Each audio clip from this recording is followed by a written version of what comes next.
बड़े उसके जैसा दुनिया में कोई दयालु नहीं होगा मेरे शिव जैसा, बहुत बहुत।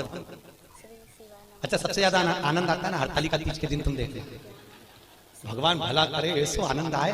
इतनी बड़ी थाली में केला के पत्ते के ऊपर बालू रेत का शंकर जी बनाए और पूरे मोहल्ले की माताएं थाली भर भर के सामान लाए और ऐसी पल्लू ले लेके माताएं ककड़ी, भुट्टा, नरियल सब शंकर जी पे, बेल पत्ती, पत्ता पत्ती, धतूरा, सारा सामान शंकर जी पे और सब सामान, और शंकर जी ऐसा दबा दबाया बैठा। पार्वती जी बोली हटाऊं क्या? शंकर जी बोले धरे रहने दे, अब तो सुबह 4 बजे हटेगा। और ये पूरी रात भजन गाती फिर तांबा का हंडा तातो धरो पानी। शंकर जी बोले रहने दे, सुबह से लेकर शाम तक में 25 बार नहवा दी बैठ।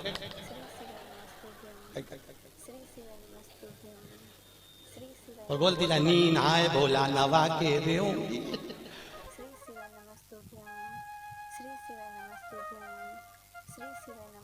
इससे ज्यादा आनंद आवे तो कावड़ यात्रा में तुम देखना, और ऐसी भीड़ और लोग कावड़ ले लेके और भगवान पे जो गंगा जल फेंके। जो यहाँ की कावड़ तो हमने नहीं देखी कि यहाँ पर पानी कैसे चढ़ाने देते हैं, पर काशी में तो ऐसी भीड़ आती है और गंगा जल ले लेके पानी भगवान शंकर पे फेंकते हैं, और कहीं कहीं का तो गंगा जल। और पार्वती जी माँ पीछे कांच में बैठी, और बैठी बैठी के भोलेनाथ जी क्या स्थिति है। शंकर भगवान बोले आन दो,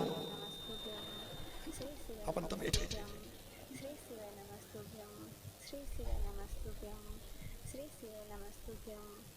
बहुत दूर से बहुत,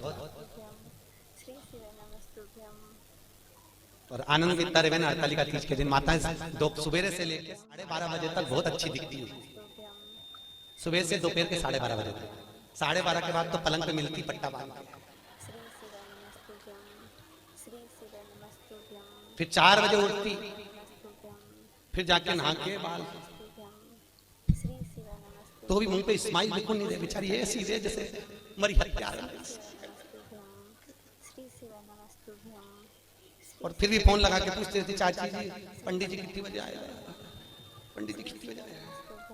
और पहली पूजन तो चाची, पहली पूजन के बाद हमने पूछा माता जी इसमें तो लिखा है कि दूध पिए तो बिल्ली बने, सोए तो अजगरी बने, बोले तो मेंढकी बने, तो तू तो चाय पी रही, किताब में चाय का नहीं लिखा।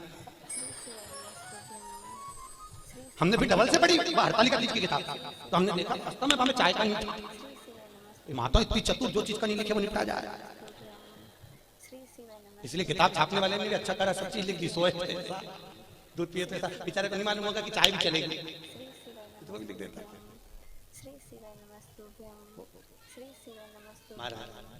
शिव करुणा सागर, उसके बराबर दुनिया में कोई करुणा नहीं कर सकता।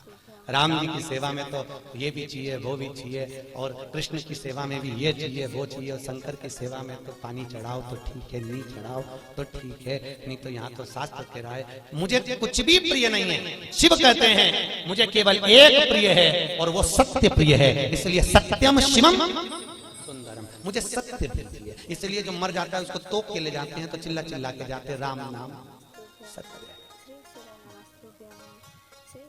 दुनिया के लोग इसलिए चिल्ला के ले जाते हैं कि इसको स्वीकार कर लेना, इसी ने सत्य बोला है, हम तो यूं झूठे ले ला रहे, हमारा काम तो इकट्ठा करके तुम्हारे यहाँ छोड़ दो। असत्य नाम, सत्यमय जीवन को जियो। यहाँ पर इंदौर से माताएं कथा सुनने आ रही हैं। कल उनके मिस्टर से मैंने उनके बेटे से बात करी थी, आप क्या पेशा है, आपका सर्विस क्या है? कहीं इंदौर कोर्ट में हम वकील हैं, ठीक है। तो पर गुरुजी 4 महीने से कथा, हमने कोर्ट की नौकरी छोड़ दी, हमने वकालत छोड़ दी। हमने पूछा क्यों? शिव महापुराण की कथा में आप बोलते हो कि सत्यमय जीवन जियो और वकील बन जाते हैं, तो इतना झूठ बोलना पड़ता है, इतना झूठ बोलना पड़ता है, परिवार चलाना पड़ता है। आज भी वो माताएं आई हैं, आज भी भैया आया होगा कि नहीं आया होगा, आया कैसे आया, आज भी वो कथा में आया, गुरुजी मैं दूसरी नौकरी कर लूंगा पर झूठ बोलने की नौकरी नहीं चाहिए मुझे, क्योंकि मुझे जाना उसके पास में है, तो मुंह भी उसको दिखाना पड़ेगा। और अगर मेरी जिंदगी, और आपसे भी निवेदन है, तुम झूठ बोल रहे हो अपने परिवार को पालने के लिए चलेगा, पर थोड़ा सा सत्यमय जीवन जी लो। हफ्ते भर में एक दिन ऐसा बनाना जिंदगी में कि आज मैं दिन भर झूठ नहीं बोलूंगा, चाहे मोबाइल हो चाहे परिवार हो, बिगड़े काम बिगड़ जाए पर झूठ नहीं बोलूंगा। अपने जीवन को आज मैं सत्य में जीऊंगा। केवल सत्यनारायण की कथा कराने से, शंकर पे पानी चढ़ाने से शंकर नहीं मिलेगा भाई। थोड़ा जीवन को सत्य में जीना पड़ेगा। बहुत जीवन को तुमसे नहीं बनता, स्पष्ट कह दो मेरे से ये काम नहीं बनता, बनता तो करो सत्य में जीवन के, झूठ नहीं, झूठ नहीं। मेरे को आता ही नहीं, जो आता वो आया सामने आया, तो चीज है वो सत्यमय जीवन जियो। बहुत अच्छा लगेगा आपको, आपकी जिंदगी में आप सुंदरता प्राप्त करें। सत्यम शिवम सुंदरम, अगर सत्य बोलोगे तो शिव मिलेगा, और शिव मिल गया तो जीवन सुंदर हो जाएगा। क्यों जीना सत्य में, क्यों जीना सत्य? असत्य के चक्कर में एक गांव के पंडित जी मर गए, बहुत विद्वान कथाकार, बड़े विद्वान प्रखर, और मर गए तो नरक में चले गए। अब गांव के 2-4 लोग और मर के नरक में गए, तो नरक में गए तो पंडित जी मिल गए। तो गांव के लोगों ने कहा पंडित जी तुम तो हमारे गांव के इतने विद्वान पंडित जी थे, तुम तो खूब पूजन पाठ करते थे, फिर नरक कैसे चले गए? पंडित जी बोले ये मैं खुद नरक नहीं आया, पत्नी के चक्कर में आया। तो पत्नी ने कहा नरक भेज दिया तुमको? वो रोज तैयार होकर आके मुझसे पूछती थी मैं कैसी लग रही, तो मुझे रोज कहना पड़ता था तू बहुत जोरदार लग रही, भले वो बेकार दिखे पर कहना तो अच्छा। तो ये झूठ बोलने के चक्कर में तो माताओं से निवेदन है, आधे से ज्यादा पति तो तुम्हारे चक्कर में नरक जा रहे। जी जी तुम लोग पूछो ही मत करा करो कि मैं कैसी लग रही। और कहीं का पड़ गया एक आध माथा तो एक वो कहे ना, एक कहावत है ना, पति तैयार हो रहा था और पत्नी सज धज के, वो पति ऑफिस जा रहा जूता पहन के, और ये वहां आके खड़ी होगी, ए जी मैं कैसी लग रही, मैं कैसी लग रही? पति जूता बांध के जा रहा था ऑफिस, बेचारा बैग उठा के फिर पूछा, बोला तो सही मैं कैसी लग रही? पति बोला ऐसी लग रही जैसे हरी घास में भैंस चल रही।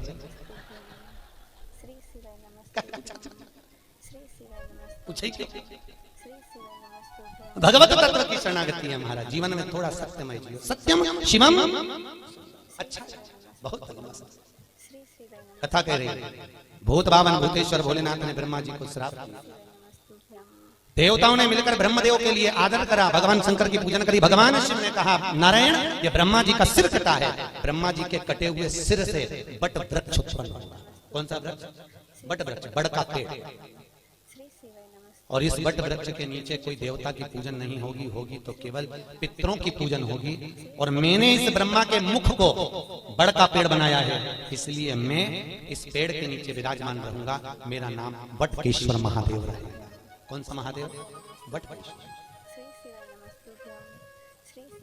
यहाँ पर भी होंगे बटकेश्वर महादेव कहीं ना कहीं। महाराज बड़केश्वर महादेव, जो घर में चिड़चिड़ापन रहता है, क्रोध रहता है, झगड़ा होता है, क्लेश मचा होता है, घर में शांति नहीं रहती, तो बड़केश्वर महादेव के मंदिर में जो जलाधारी होती है, उस जलाधारी में अपना नाम और गोत्र बोलकर बेलपत्री की डंडी को फंसाकर उसमें 1 लोटा पानी और दूध चढ़ाकर आ जाइए, घर में शांति हो जाती है, कभी क्लेश नहीं मचेगा।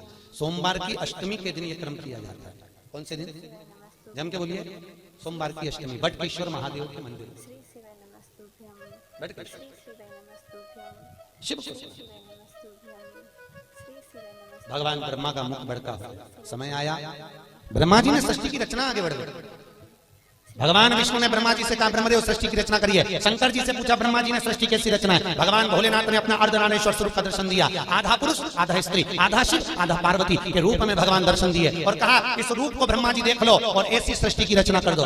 आधे पुरुष आधे स्त्री बना दो। ब्रह्मा जी पुरुष और स्त्री का निर्माण कर रहे थे, उन्होंने कहा, शंकर जी ने कहा आधा पुरुष आधा स्त्री बना दो, तो ब्रह्मा जी ने दोनों को भेले करके बना दिया। शंकर जी और पार्वती जी का जो स्वरूप का दर्शन करा तो पुरुष और स्त्री को दोनों को जोड़कर बना दिया। जैसे जोड़कर बनाया तो ब्रह्मा जी ने चारों तरफ किन्नरी किन्नर उत्पन्न कर दिया, चारों तरफ किन्नरों की सृष्टि हो गई। सबसे पहली पृथ्वी पर अगर कोई सृष्टि की रचना हुई थी तो उसके निर्माता ब्रह्मा, और ब्रह्मा ने अगर पहली सृष्टि रची थी तो वो किन्नर की थी। इनकी सृष्टि थी, जम के बोलिए, किन्नरों की सृष्टि। चारों तरफ किन्नरी किन्नर हो गए। जब किन्नरी किन्नर चारों तरफ हो गए, इतने में वहीं से भगवान शंकर और भगवान विष्णु निकल कर आ रहे थे। भगवान विष्णु ने कहा चलो प्रभु सृष्टि की रचना होगी होगी देख लेते हैं। भगवान नारायण ब्रह्म शंकर जी के साथ जैसे नीचे आए, आकर देखा तो किन्नरी किन्नर नजर आए। जैसे किन्नरों को देखा, इतने में भगवान विष्णु ठाका लगाकर हंस दिए। भगवान शंकर को बुरा लगा। शंकर जी ने कहा नारायण तुम क्यों हंस रहे हो? अरे प्रभु ब्रह्मा जी से कहा था सृष्टि की रचना करो, आधे पुरुष आधे स्त्री बनाना, उन्होंने जोड़कर बना दिया, दोनों को पुरुष स्त्री किन्नर बन गए। शंकर भगवान बोले गलती किससे नहीं होती, ब्रह्मा से गलती हुई है तो सबरेगा सुधरेगा। पर ब्रह्मा जी से गलती हुई है, पर भगवान नारायण तुम इन किन्नरों पर हंसे हो, तुम्हें भी पृथ्वी पर जाकर किन्नर बनना पड़ेगा। किसको? जम के बोलिए, भगवान नारायण तुम्हें पृथ्वी पर जाकर किन्नर बनना पड़ेगा। भगवान विष्णु ने क्षमा मांगी, प्रभु क्षमा कर नहीं। शंकर जी बोले आप हंसे हो इन किन्नरों पर, तो तुमको किन्नर तो बनना पड़ेगा। और याद करो वो चरित्र, जब भगवान विष्णु किन्नर बने, कथा सुनी होगी आपने महाभारत की, कि द्रौपदी को जब लेकर आए अर्जुन, और अर्जुन जब द्रौपदी को लेकर आए तो माता कुंती ने भोजन बनाते बनाते कह दिया 5 बांट। अर्जुन ने कहा द्रौपदी मेरी माँ ने कहा है तुम्हें 5 पतियों की पत्नी बनना पड़ेगा। द्रौपदी ने कहा बन जाऊंगी, पर शर्त एक है, एक पति के साथ में 1 साल रहूंगी, और मेरे पति के कमरे में अगर कोई दूसरा पति आ गया तो उसको 5 वर्ष के लिए बन जाना पड़ेगा। अगर आप मंजूर करते हो तो मैं 5 पतियों की पत्नी बनने को तैयार हो जाता। द्रौपदी ने 5 पतियों के साथ में फेरे लिए, रहने लगी।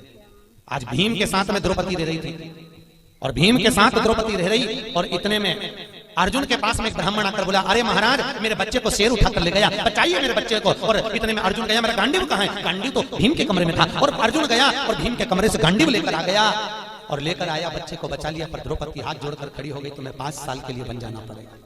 अर्जुन 5 वर्ष के लिए बन चले गए। नागों की कन्या उलूपी के साथ में अर्जुन ने शादी कर ली।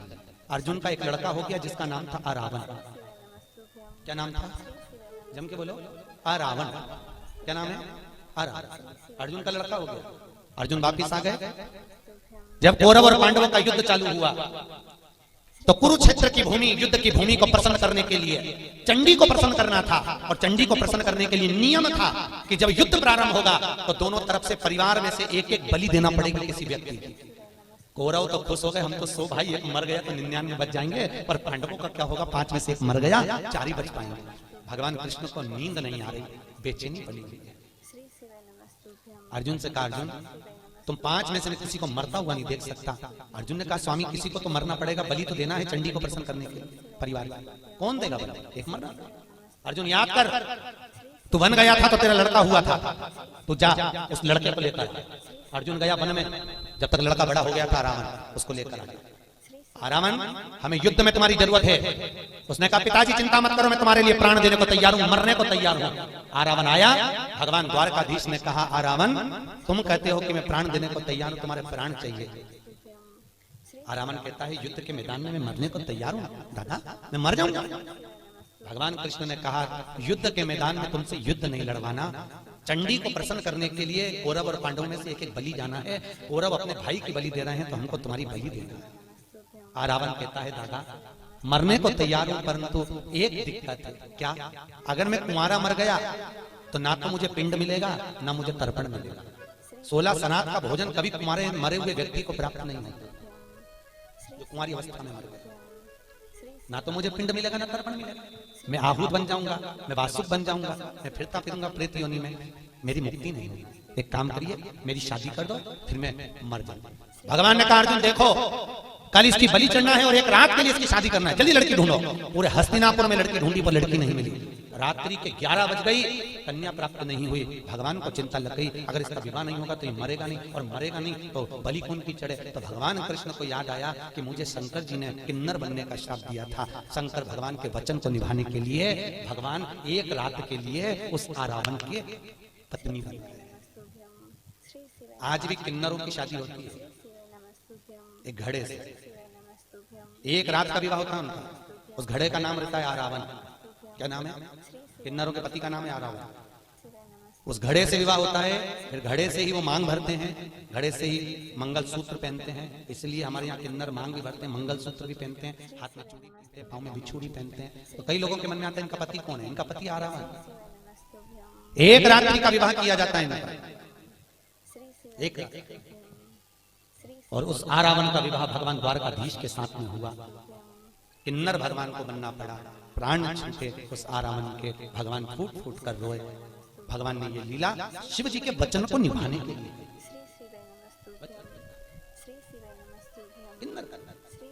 शास्त्र कहता है किसी पर मत हंसो जिंदगी में कभी भी।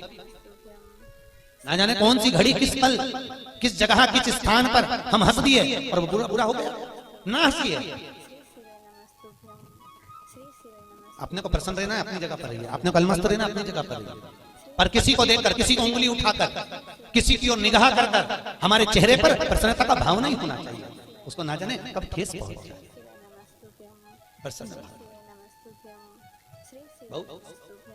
आज ब्रह्मा जी तुमने सृष्टि की रचना ठीक नहीं करी, इसलिए आज भी हिंदू धर्म की रीति है भगवान शंकर का अर्धनारीश्वर स्वरूप का फोटो मंदिर में लगा सकते हो, आश्रम में लगा सकते हो, पर घर में अर्धनारीश्वर स्वरूप का फोटो नहीं लगाया जाता। शंकर के आधे शिव और पार्वती का स्वरूप।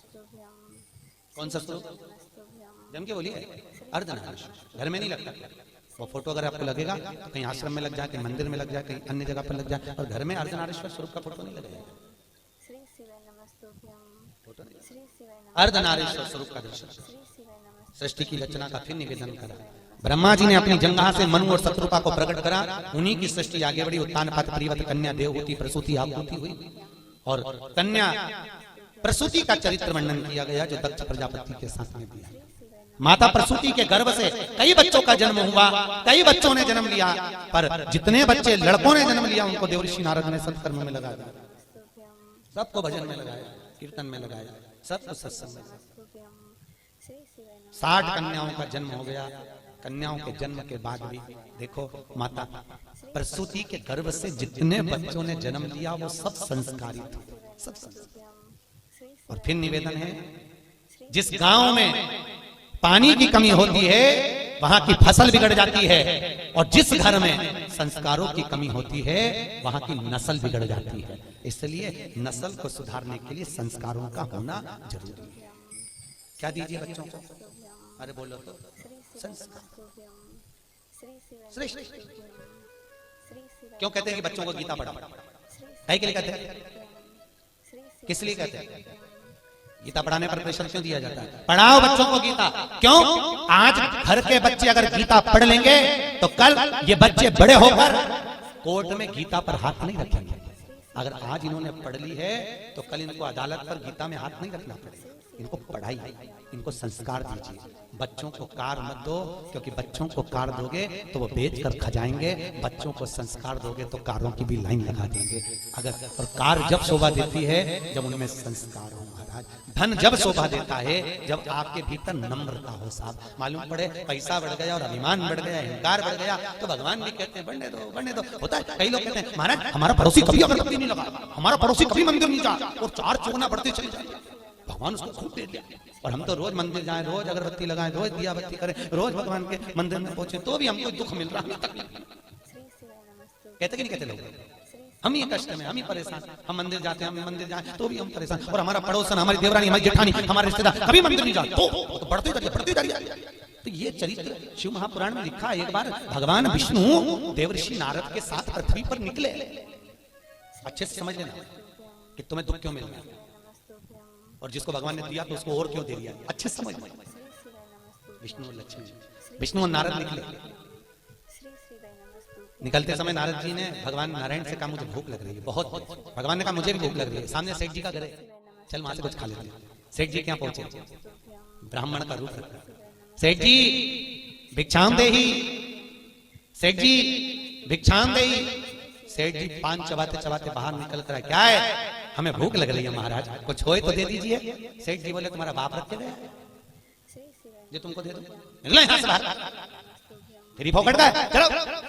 सेठ जी ने धक्के मारकर निकाल दिया। नारद जी भगवान नारायण से बोले प्रभु बहुत घोर अपराध हुआ है, अपना अपमान हुआ है, श्राप दो इसको, देव श्राप।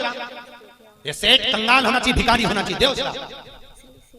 भगवान नारायण ने पीछे मुड़कर देखा, दोनों हाथ उठाकर कहा जा 4 चौगुनी लक्ष्मी और बढ़े, तू और करोड़पति बनता चलेगा, और धनपति बने। देवऋषि नारद ने भगवान विष्णु को देखकर कहा उसने तुम्हारा अपमान करा, उसने तुम्हें अपशब्द कहा, और तुम उसको क्या करो 4 चौगुनी लक्ष्मी और बढ़े, वो पहले से तो सेठ है और सेठ बन जाए। हाँ बनने दे, चल। नारद जी को बुरा लग गया और आगे गए। भगवान के भूख लग रही, क्या करें? सामने बुढ़िया का मकान था, झोपड़ा। आवाज लगा, माँ भैया हमको भूख लगी है। माता जी ने आकर आसन बिछाया, बिछाकर कहा मैं तुम्हारे लिए पानी लाती हूँ, पानी ला। क्या बात है? हमको भूख लग रही है। बूढ़ी अम्मा ने कहा महाराज जी हमारे यहाँ तो कुछ है नहीं, केवल एक गाय है, उसी गाय का दूध मैं लेती हूँ, उसी गाय का दूध बचा है, तुम दोनों ले लो। अभी लाती हूँ। गौ माता का दूध लाकर भगवान नारायण और नारद को दिया, दोनों ने पिया, पीकर चले। नारद जी ने कहा कितनी अच्छी माता है, कितनी सेवा करिए प्रभु, इसको आशीर्वाद दीजिए, खूब आगे बढ़े। बेचारी के यहाँ कुछ भी नहीं है, केवल एक गाय है, केवल एक गाय, आप आशीर्वाद दीजिए। भगवान ने पीछे पलट कर देखा, दोनों हाथ उठाकर भगवान विष्णु बोले, जा तेरी गाय मर जा, जा तेरी गाय मर जा। पहले से दुखी थी, देवऋषि नारद को बुरा लगा। नारद जी ने कहा प्रभु जिसको तुमने अपशब्द कहना था उसको अपशब्द नहीं कहा, और बेचारी बुढ़िया ने तुमको दूध पिलाया, बेचारी बुढ़िया ने तुमको पानी पिलाया, और तुम उससे कहते हो उसकी एक गाय और वो भी मर जाए, क्यों? भगवान बोले नारद तू मेरी लीला कभी नहीं समझ सकता, नारद तो मेरी लीला को नहीं समझ पाएगा। नारद ये जो बुढ़िया है ना, ये दिन रात मेरा भजन करती है, दिन रात मुझको भजती है, और अंतिम में इसके जब प्राण छूटेंगे, अगर इसकी गाय जीवित रहेगी तो इसके प्राण उसमें अटके रह जाएंगे, मेरी गाय किसके पास जाएगी, कसाई नहीं काट दे ना जाने के, तो मैं इसके मरने से पहले इसका जंजाल मिटाना चाहता हूँ, इसलिए मैंने कह दिया तेरी गाय मर जा, तुम निर्मल मन से मेरे पास मेरी होकर तो दूसरा जन्म नहीं होगा। और सेठ जी को धन बढ़ने का इसलिए कहा, अभी तेरे पास धन था और करोड़पति बन जा, तू पैसे को जोड़ जोड़ के जब मरेगा तो सांप बन के उसी घर में बैठा रहेगा, मेरे पास तक नहीं आएगा, और जोड़ और बड़े और बाद में सब बड़े मेरे पास इसको दिया। कई लोग हमको मकान दिखाने ले जाते हैं महाराज, कई लोग जैन साहब, कई लोग मकान दिखाने ले जाते हैं, और मकान दिखाने जब ले जाते हैं ये हमारे बड़े बेटे का रूम है, अच्छा ये छोटे का बेडरूम, अच्छा और ये मंजिले, अच्छा ये बेटी का, महाराज ये रूम हमारा, अच्छा। और उसी रूम में हॉल में एक छिपकली चिपकी थी, कौन चिपकी थी? छिपकली। हमने छिपकली को देखा तो हमसे जजमान ने पूछा महाराज आप रूम नहीं देख रहे, छिपकली को देख रहे? हमने कहा जैसे तुम कह रहे हो ये मेरा है, उसी तरह छिपकली भी कह रही है मेरा है। ना जाने कौन तुम्हारे परिवार का, तुम्हारे कुल का, मेरा कहते कहते मर गया तो छिपकली बन गया, अभी भी नहीं छूट रहा, इसलिए वहीं चिपकी हुई है, उसको 25 बार भगाओ फिर आ जाता, मेरा घर मेरा घर। अब बताओ आप में से कौन कौन छिपकली बनना चाहता है?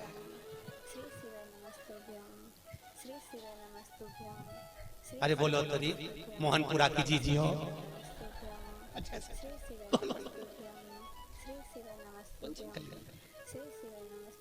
कभी मत कहो कि मेरा है, क्या लाए थे क्या ले जाओगे, मुट्ठी बांधे आए हाथ पसारे जाओगे, सब धरा रह जाएगा, एक से बढ़कर एक साड़ियां फालतू को लगी की लगाई।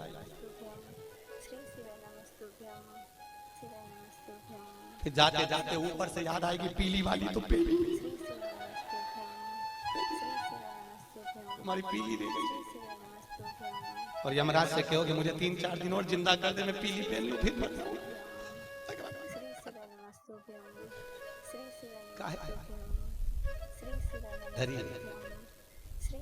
पड़ी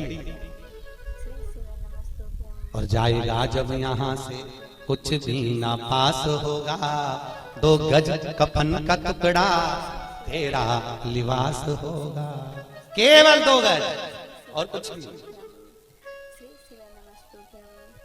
कितनी जगह ट्रेन में सफर कराया? अरे बोलो तो जम के, रिजर्वेशन कराया, सीट मिली थी, सोए थे, बस उतनी जगह जिस सीट पे सोए थे, और दूसरी की सीट पे चढ़ने की कोशिश भी मत करना, सामान फेंक देंगे उतनी, और उतनी सी जगह, और उसके बाद में भी जगत का झमेला, काकी ने ऐसा बोल दिया, चाची ऐसी बोल दी, बुआ जी ऐसी बोल दी, उन्होंने ऐसा बोल दिया, रोए रोए मरी जा रही, और कितना भी रो लो आखिरी का फोटो में तो स्माइल देना ही पड़ेगा, जो दीवार पे टंगेगा, और माला प्लास्टिक के फूल की ऐसी, और डॉक्टर स्माइल देती रहेगी, और वो फोटो के बाद में 16 शराब में नीचे उतरेगा, और नीचे उतर के फिर खीर और पूरी को ऐसे मल के चिपकाएंगे, और अम्मा स्माइल देगी, और खीर पूरी चिपकी रहेगी पूरी साल, वो खीर पूरी